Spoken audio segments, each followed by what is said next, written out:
Ever look in the mirror and wonder, what are we doing here? No, not here on Earth, but here as in, alive? It's a question that's puzzled philosophers and scientists for ages. The universe is full of stars, planets, and vast clouds of gas, but only a tiny fraction of it seems to be, well, us. What makes us different from a rock or a glass of water? After all, we're all made of the same basic stuff, atoms. Tiny swirling particles that are, by themselves, about as lively as your last burnt piece of toast. So how do a bunch of non-living atoms get together and decide, hey, let's be a human today? Here's the thing about atoms. They're the ultimate team players. Alone, they're just tiny specks of potential. But put them together in the right way, and you can get everything from a diamond to a dog, or even a human being. It's like those building blocks you had as a kid, except way, way smaller and with less chance of getting stepped on.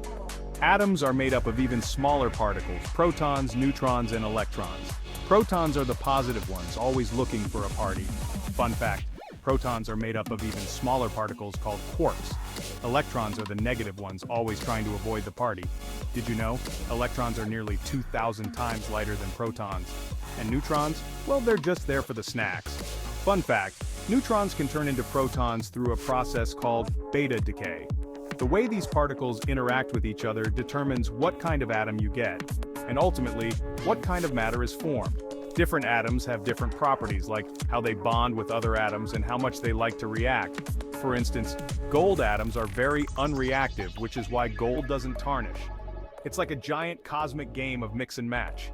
Fun fact, there are about 7 billion atoms in a human body, making us all walking universes of tiny particles. So, we've got our ingredients, atoms.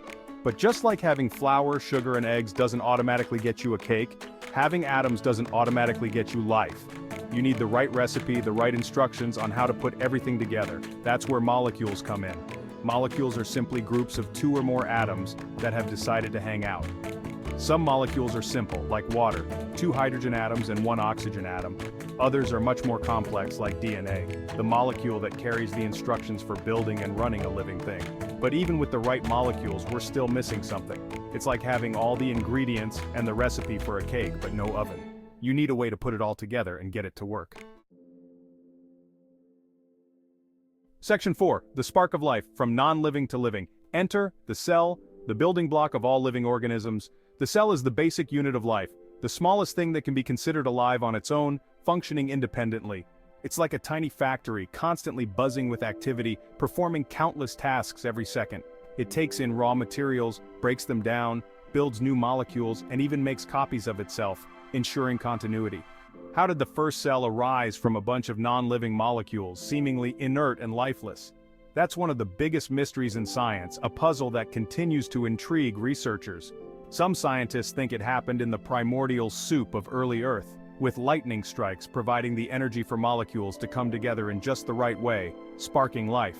Others think life might have originated elsewhere in the universe and been brought to Earth on a meteorite, traveling across space.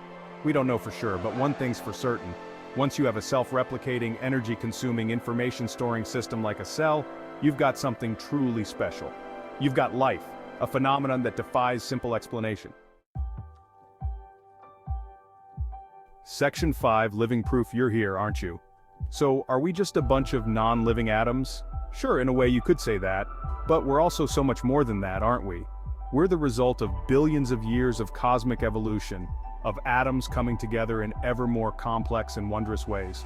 We're walking, talking, thinking collections of atoms that can write poetry, build spaceships, and contemplate our own existence. That's pretty impressive for a bunch of particles that, on their own, couldn't even fill a teacup. Think about it, every atom in your body was once part of something else, part of a larger cosmic story.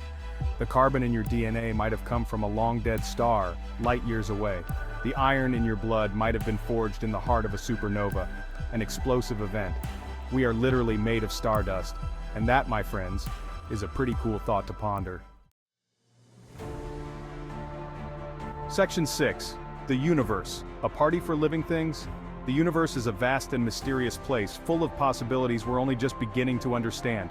Is there other life out there also pondering its own existence? Are we alone in this grand cosmic dance? We don't know the answers yet, but one thing's for sure, The fact that we're here at all, that life arose from non-life, is a testament to the incredible power and complexity of the universe. So next time you're feeling small and insignificant, remember this. You are a universe of atoms, and the universe is a symphony of you. Now go out there and make some noise.